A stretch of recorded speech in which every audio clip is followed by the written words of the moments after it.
David Axelrod is a veteran of politics and journalism and the former chief strategist and senior advisor to President Barack Obama. He can currently be seen on CNN as a senior political commentator and heard as the host of the Axe Files podcast. He is the author of the New York Times bestselling memoir, Believer, My 40 Years in Politics. David, thank you so much and welcome. Quinn, great to be with you. In your view, why is it important that people with disabilities vote? Well, first of all, I think it's important for everyone to vote. I mean, the thing about democracy is that this is our day when we can sort of grab the wheel of history and turn it in what we believe is the right direction. And I think it's important for people with disabilities to vote because there are, in addition to general issues, there are issues decided all the time that impact on the lives of people with disabilities, about how resources are distributed, about what kinds of programs are available. People with disabilities and learning differences have a stake in the outcome of this election. This is, and the more that people exercise their vote, the more likely they're going to get policies that are responsive to their needs. What bright spots in the voting rights movement are you excited about? Well, we've gone, Quinn, through this terrible period of COVID, but I think it's educating people as to the ability to vote, for example, by mail, because polling places can be hard to navigate. I will say also that all the work you're doing has encouraged me as well, and I think you should be very proud about shining a bright light on this issue. I'm working right now with my daughter, who lives in Chicago, to make sure that she has learning disabilities, that she has the opportunity to vote this year. So, and she's making a plan to do so. First of all, David, thank you so much for that remark. I appreciate that, and I do believe in very much what I'm doing. I mean, I don't think if I had the parents that I had, I probably wouldn't be doing what I'm doing. What would you say to young and first-time voters with disabilities to encourage them to vote? You have the power to say, this is the way I think we should go. This is the path I think we should take. And we want people who have had disabilities, we want people who have had challenges to make their voices heard. Because if they make their voices heard, the people who are elected are going to hear them.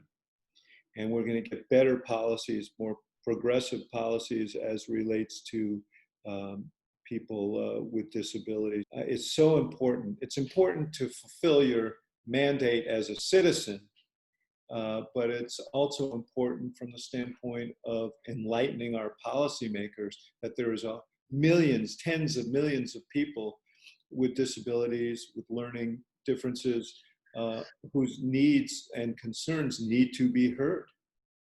Well, there are people with learning disabilities or learning differences, as I prefer to call them. They're 1 in 5 in America. So if they all went out and vote, that group alone could change the entire outcome of an election. And Quinn, let me just say one thing about that. Disabilities, learning differences, they are not partisan in nature. They cut across all partisan lines, all class lines, all racial lines.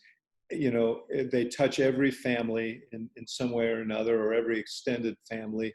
And if people who have been touched by these organized as a political force, if their voices were heard loud and clear, we have a different set of policies. One of the things that concerns us, whenever there are discussions in legislative bodies, too often the voices of people with disabilities, people with learning differences, are not heard because they're not viewed as a powerful voting bloc.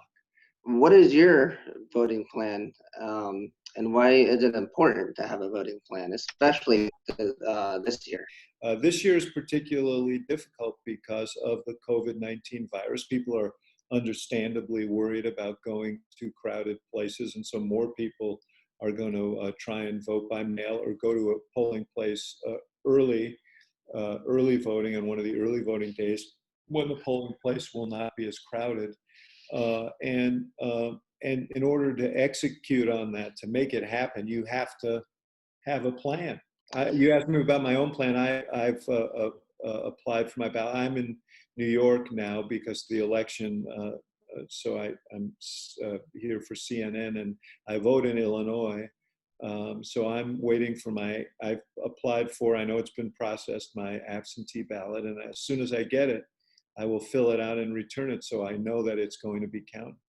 How do you think history is going to look back on this moment that we're in now?